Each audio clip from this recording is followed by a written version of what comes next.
मदनपुर गांव के जंगल में एक बूढ़ी माँ रहा करती थी और मदनपुर गांव में गणेश नाम का एक दुकानदार रहता था। वो शहर से गांव में सामान लाकर बेचा करता था और अच्छा खासा मुनाफा कमाते थे। और उसी गांव में राम और मोहन नाम के दो दोस्त रहा करते थे। वो दोनों अपने खेतों में काम किया करते थे। अरे ओह मोहन, आज खेत में नहीं चलोगे क्या? अरे चलूंगा चलूंगा, रुको आ रहा हूँ। फिर वो दोनों अपने खेतों में चले जाते हैं। जरा सुनो बेटा, क्या तुम मुझे भी थोड़ी सी लकड़ियाँ लाकर दे दोगे? क्या तुम अपना काम खुद नहीं कर सकती? अरे बेटा, अब मेरी उम्र हो गई है, मुझसे अब लकड़ियाँ काट कर नहीं लाया जाता, इसीलिए तुम थोड़ी सी लकड़ियाँ लाकर दे देना। तो उम्र हो गई है तो क्या हमसे पूछकर बूढ़ी हुई थी? तुम खुद ही तो बूढ़ी हुई हो, इसलिए हम क्यों लाए तुम्हारे लिए लकड़ियाँ? अरे मोहन, तुम ये क्या बोल रहे हो? अरे वो राम, तुम चुप रहो और सुनो बूढ़ी माँ, हम तुम्हारे नौकर नहीं हैं, समझे? तुम अपना काम खुद करो वरना चुपचाप बैठी रहो। आप दुखी मत होइए बूढ़ी माँ। दरअसल मोहन ना थोड़ा गुस्सैल है, बाकी दिल का बहुत अच्छा है। आपके लिए लकड़ियाँ काट कर मैं ला दूंगा। फिर वो दोनों जंगल में चले जाते हैं। फिर राम लकड़ियाँ जमा कर लेता है। राम, जब मैंने एक बार मना कर दिया तो तुम उस बूढ़ी माँ के लिए लकड़ियाँ क्यों जमा कर रहे हो? अरे गुस्सा मत करो मोहन भाई, तुम ही बताओ मैं क्या करूं। बेचारी वो बूढ़ी माँ इतना सब कुछ अकेले कैसे करेंगी? काहे का बेचारी बूढ़ी माँ, वो तो बहुत चालू है, सबसे ऐसे ही मांग मांग कर अपना काम चला लेती है। अरे तो मोहन, उनका इस दुनिया में और कोई भी नहीं है। चलो अब जल्दी से, उनको देरी हो रही है। फिर वो दोनों लकड़ियाँ लेकर वहाँ से चले जाते हैं। अरे बूढ़ी माँ, मैं आपकी लकड़ियाँ कहाँ पर रखूं? बेटा, तुम ये लकड़ियाँ मेरे घर के अंदर रख दोगे क्या? हाँ, तुम बहुत अच्छे से अपनी बातों में लोगों को फंसा लेती हो और अपना सारा काम निकलवा लेती हो। बेटा, मैं केवल उन्हीं लोगों को मदद के लिए बोलती हूँ जो मेरी मदद कर सकता है। बकवास मत करो बूढ़ी माँ, ये तो राम थोड़ा पागल है जो आपकी बातों में आ जाता है। फिर राम बूढ़ी माँ के घर में लकड़ियाँ रख देता है और फिर वो दोनों वहाँ से चले जाते हैं। गणेश बेटा, मुझे राशन का कुछ सामान चाहिए, थोड़ा सा आटा दे दो, थोड़ी सी सब्जियां दे दो और थोड़ी सी कोई दाल दे दो। बोले बूढ़ी माँ, लेकिन आप इन सब के बदले मुझे क्या दोगे?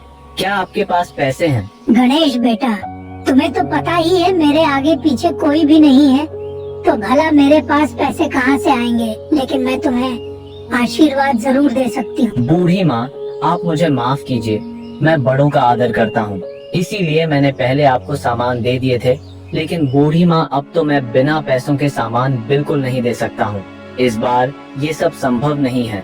बूढ़ी माँ, मुझे माफ कीजिए। गणेश बेटा, तुम्हें तो पता ही है मैं पैसे कमा नहीं सकती, क्योंकि मेरी उम्र हो गई है, इसीलिए मुझसे कोई काम नहीं होता।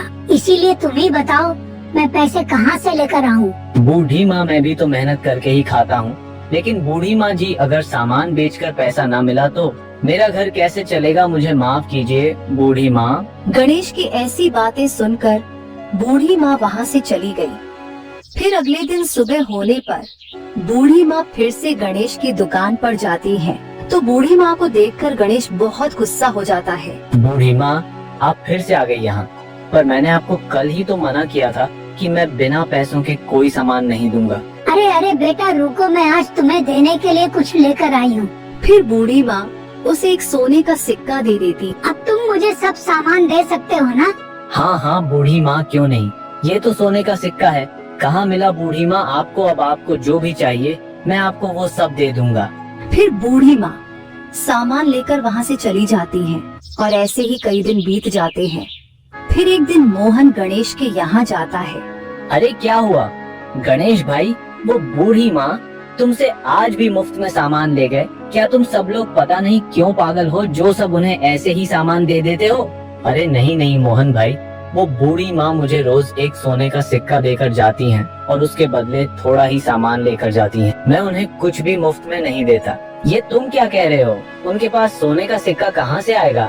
मुझे तो ऐसा लगता है उन बूढ़ी माँ के पास कोई गुप्त धन पड़ा है, नहीं तो भला उनके पास सोने का सिक्का कहाँ से आएगा? क्योंकि जब मैंने उन्हें मुफ्त में सामान देने से मना कर दिया था तो वो खाली हाथ ही लौट गए थे। लेकिन उस दिन के बाद से वो रोज अपने साथ सोने का सिक्का लेकर आते थे। इसीलिए मुझे तो यही लगता है कि उनके पास कोई गुप्त धन है। गणेश की ये सभी बातें सुनकर मोहन के मन में लालच आ जाता है। ठीक है, चलो गणेश, मैं अपने घर चलता हूँ। मुझे कोई काम याद आ गया। मोहन चारपाई पर बैठा बैठा सोच रहा था कि तभी उसकी पत्नी वहाँ आ जाती है। क्या हुआ जी, आज आप ऐसे अकेले अकेले बैठकर क्या सोच रहे हो? कुछ हुआ है क्या? अरे बोलने के लिए तो बहुत कुछ है सुनीता, लेकिन तुम नहीं समझोगी। अरे आप क्या मुझे मूर्ख समझते हो? एक बार आप मुझे बताकर तो देखो। अब जल्दी बताओ क्या बात है। तुम्हें पता है जंगल में जो बूढ़ी माँ रहती हैं, वो रोज गणेश को सोने का सिक्का देकर जाती हैं और बदले में थोड़ा सा ही सामान लेकर जाती हैं। मैं सोच रहा था कि उनके पास सोने का सिक्का कहाँ से आता है, और गणेश मुझे ऐसा कह रहा था कि जरूर उनके पास कोई ना कोई गुप्त धन है। अरे वाह, अगर हमें उस धन के बारे में पता चल जाए तो हम एक ही दिन में माला माल हो जाएंगे। अरे लेकिन ये होगा कैसे? मैं कब से यही सोच रहा हूँ। मेरे पास एक तरकीब है। आज ही आप उस बूढ़ी माँ के पास रहने के लिए चले जाओ और उसकी सेवा करो। देख लेना, थोड़े दिन में वो आपसे खुश होकर वो आपको खजाने के बारे में जरूर बता देगा। अरे वाह वाह, क्या दिमाग लगाया है तुमने। और अब तो वैसे भी उस बूढ़ी माँ के दिन आ गए हैं, वो कभी भी टपक सकता है। फिर अगले दिन सुबह होने पर मोहन जल्दी ही जंगल की ओर निकल जाता है। बूढ़ी माँ, आप मुझे माफ कर दीजिए। मैंने आपके साथ बहुत बुरा किया है, हमेशा आपके ऊपर गुस्सा किया है। अब मैं अपनी गलती को सुधारना चाहता हूँ, इसलिए मैं आज से आपके सारे काम करना चाहता हूँ, आपकी सेवा करना चाहता हूँ। अच्छा बेटा, जैसा तुम चाहो। अब तुझे पता चलेगा बूढ़ी माँ की तेरा पाला किससे पड़ा है। फिर ऐसे ही कई दिन बीत जाते हैं। बूढ़ी माँ, अगर आप मुझे इजाजत दे देते हो तो मैं आपसे एक बात पूछना चाहता हूँ। हाँ बेटा, बेझिझक होकर पूछो। क्या पूछना चाहते हो, पूछो। बूढ़ी माँ, मुझे आपके पास आए पूरा 3 महीना हो गया है, लेकिन आप मुझे जो सामान लाने को सिक्का देते हो, वो सिक्का आपके पास कहाँ से आता है? क्या आपके पास कोई खजाना है? अरे बेटा, मेरे पास कोई खजाना नहीं है। ये सब बस भगवान की दया है, जिसके कारण अपनी सारी जरूरतें पूरी हो जाती हैं। फिर ऐसे ही कुछ दिन बीत जाते हैं। बूढ़ी माँ, अब तो काफी दिन बीत चुके हैं, मैंने आपकी बहुत सेवा की है, तो आप मुझे उस खजाने के बारे में बता दीजिए, क्योंकि अब तो आपकी तबीयत भी ज्यादा सही नहीं रहती। अरे बेटा, मैंने कहा ना, मेरे पास कोई खजाना नहीं है।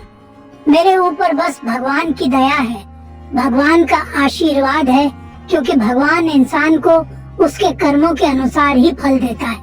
अरे वो बूढ़ी माँ, मुझे तेरी सेवा करते इतने दिन हो गए, फिर भी तू मुझे खजाने के बारे में नहीं बता रही हो। मैं कोई पागल नहीं हूँ जो तेरी सेवा कर रहा हूँ। तुझसे जब भी खजाने के बारे में पूछता हूँ तो कोई न कोई बात कहकर टाल देती हो। जा रहा हूँ मैं यहाँ से। ऐसा कहकर मोहन वहाँ से चला जाता है। फिर ऐसे ही कई दिन बीत जाते हैं। एक दिन राम खेत में काम करने के लिए जा रहा था, तभी उसे बूढ़ी माँ की आवाज आती है। अरे यहाँ कोई है, जरा मुझे पानी पिला दो। बूढ़ी माँ की आवाज सुनकर राम बूढ़ी माँ के पास जाता है। क्या हुआ बूढ़ी माँ, बताइए क्या परेशानी है? मैं आपकी किस प्रकार मदद कर सकता हूँ? बेटा, मैं कई दिनों से प्यासा हूँ।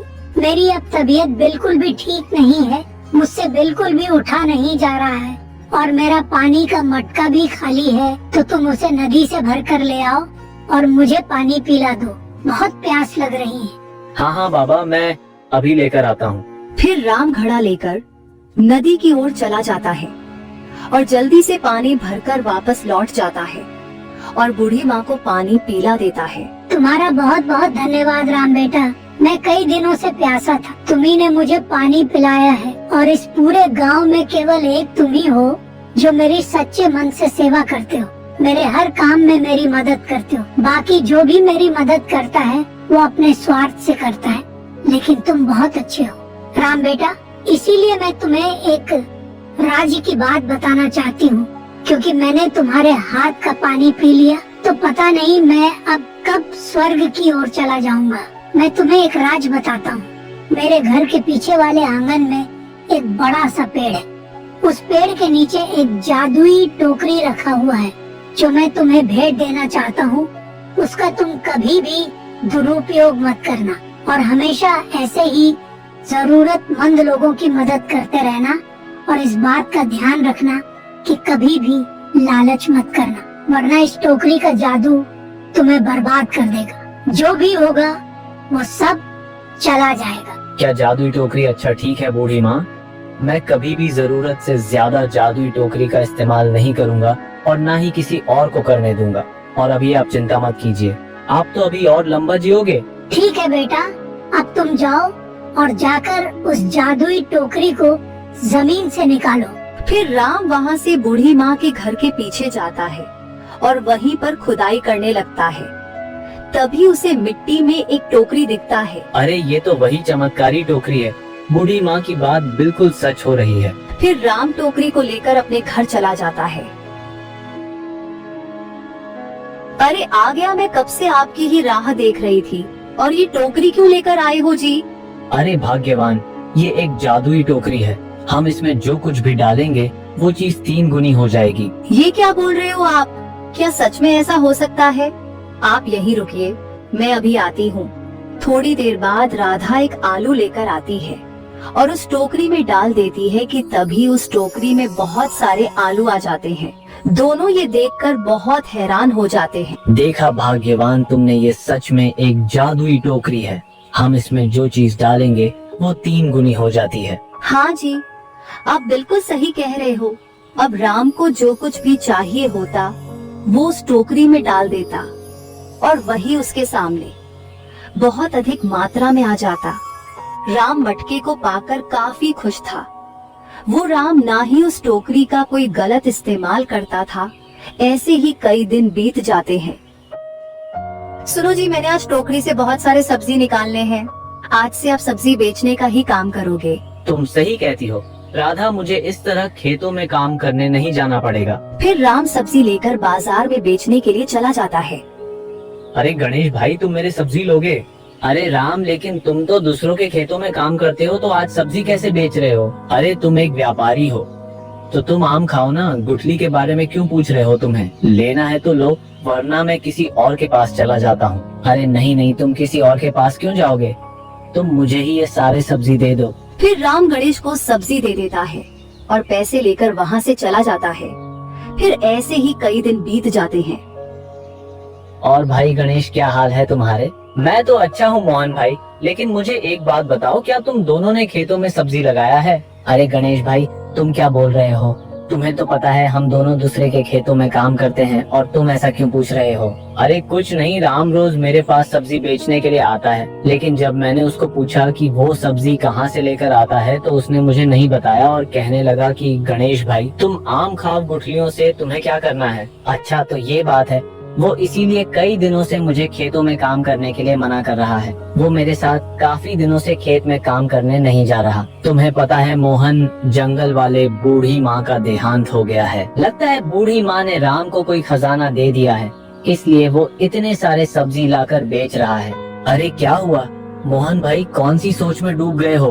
अरे नहीं नहीं, वो तो मुझे कुछ काम याद आ गया, चलो मैं अपने घर चलता हूँ। ऐसा कहकर मोहन अपने घर चला जाता है। घर पहुंचकर सारी बात मोहन अपनी पत्नी को बता देता है। आप सही कह रहे हो जी, मैं भी राधा को देख रही हूँ, वो रोज नई नई साड़ियाँ पहन रही है। वो बूढ़ी माँ जरूर उनको खजाना देकर गए हैं। वो मेरा खजाना है, उस खजाने पर मेरा अधिकार है, क्योंकि उस बूढ़ी माँ की सेवा मैंने की थी। मैं आज रात ही सारी बात का पता लगाऊंगा। रात होने पर मोहन चुपचाप राम के यहाँ चला जाता है।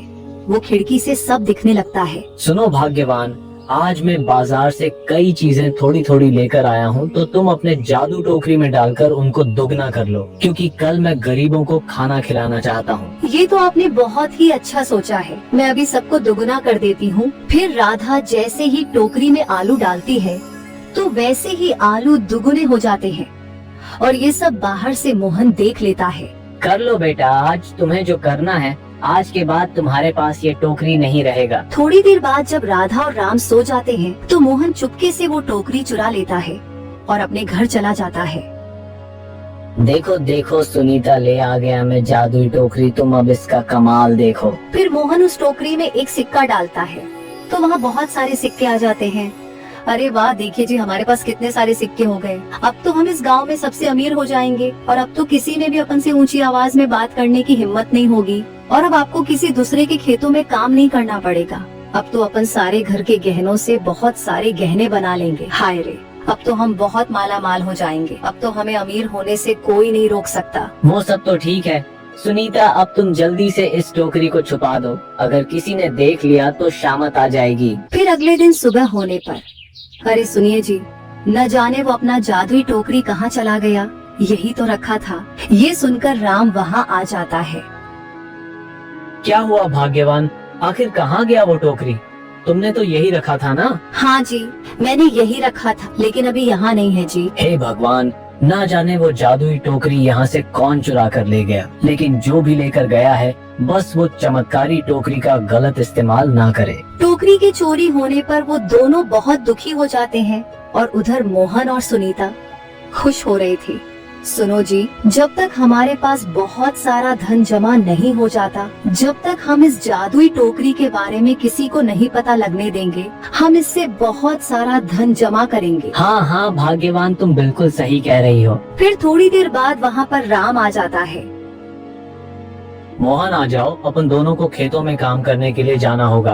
अरे भाई, कौन सा खेत? मुझे खेत में काम करने की जरूरत नहीं है। अरे क्यों जरूरत नहीं है तुम्हें? अरे मैंने ये क्या कर दिया, कहीं इसको मेरे ऊपर शक ना हो जाए। अरे भाई, मैं तो मजाक कर रहा था। क्यों जरूरत नहीं होगी? खेती नहीं करूँगा तो घर कैसे चलेगा? आखिर एक एक पैसा हमारे पास खेत में काम करके ही तो आता है। लेकिन आज मेरा मन नहीं है, तुम अकेले ही चले जाओ। ऐसा कहकर मोहन घर के अंदर चला जाता है। आखिर इस मोहन ने ऐसा क्यों बोला कि अब उसे खेत में काम करने की जरूरत नहीं है? लेकिन कहीं इसी ने तो वो चमत्कारी टोकरी नहीं चुराया? हे भगवान, अगर इसने उस टोकरी को चुराया होगा तो ये जरूर उस टोकरी का गलत इस्तेमाल कर रहा होगा। अब मैं क्या करूं? मुझे वो टोकरी जमीन से निकालना ही नहीं चाहिए था। फिर राम मोहन के घर के अंदर चला जाता है तो मोहन राम को घर के अंदर देख थोड़ा चौंक जाता है। अरे राम भाई, मैंने कहा ना मैं खेत में काम करने नहीं जाऊंगा, मैं अकेले ही चले जाऊं। अरे हाँ, वो तो ठीक है, लेकिन मुझे थोड़े चक्कर आ रहे थे, इसीलिए सोचा थोड़ा पानी पी लूं। फिर यहाँ से चलूं, जरा तुम मेरे लिए थोड़ा सा पानी ला दोगे? हाँ भाई, रुको, मैं अभी लेकर आता हूँ। फिर मोहन अंदर चला जाता है तो राम इधर उधर देखने लगता है। तभी उसे उसका वो जादुई टोकरी दिखाई देता है। इसका मतलब इस मोहन ने ही मेरे घर से चमत्कारी टोकरी को चुराया है। तभी मोहन बोल रहा था कि खेत में काम करने की जरूरत नहीं है। हे भगवान, ये इस चमत्कारी टोकरी का जरूर गलत इस्तेमाल करेगा और इसके जादू में फंस जाएगा। मुझे इस टोकरी को यहाँ से लेकर जाना होगा। फिर राम वहाँ से चला जाता है। फिर रात होने पर मोहन के घर जाकर वह टोकरी वहाँ से चुरा लेता है। बूढ़ी माँ ने कहा था, इस चमत्कारी टोकरी का दुरुपयोग नहीं होना चाहिए। मैं इसे वापस वहीं जमीन में रख दूंगा, क्योंकि इंसान बहुत लालची है। हर इंसान इसका दुरुपयोग करेगा। फिर राम उस टोकरी को वहाँ से ले जाता है और वापस वहीं जमीन में गड्ढा करके जमीन में दफना देता है। अगले दिन सुबह होने पर मोहन उसके घर से टोकरी को गायब देखकर चौंक जाता है। अरे कहाँ गया वो टोकरी? आखिर कहाँ गया वो टोकरी? हे भगवान, मैंने वो टोकरी यही रखा था, आखिर कहाँ चला गया? हाय रे, ये क्या हो गया? अब हम और पैसे जमा नहीं कर पाएंगे। अरे तुम चिंता मत करो, अपन ने वैसे भी बहुत सारे सोने के सिक्के जमा कर रखे हैं, तो अपन उन्हीं को ही निकाल लेते हैं। तभी दोनों उस कमरे में जाते हैं तो वहाँ का नजारा देखकर हैरान हो जाते हैं और वो देखते हैं कि सोने के सिक्के पत्थर बन गए। अरे ये क्या हो गया?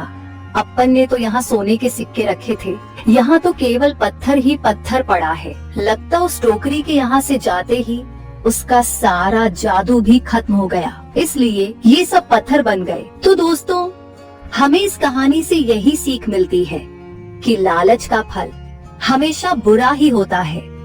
तुम जितना ज्यादा लालच करोगी, उसका फल उतना ही पूरा होगा।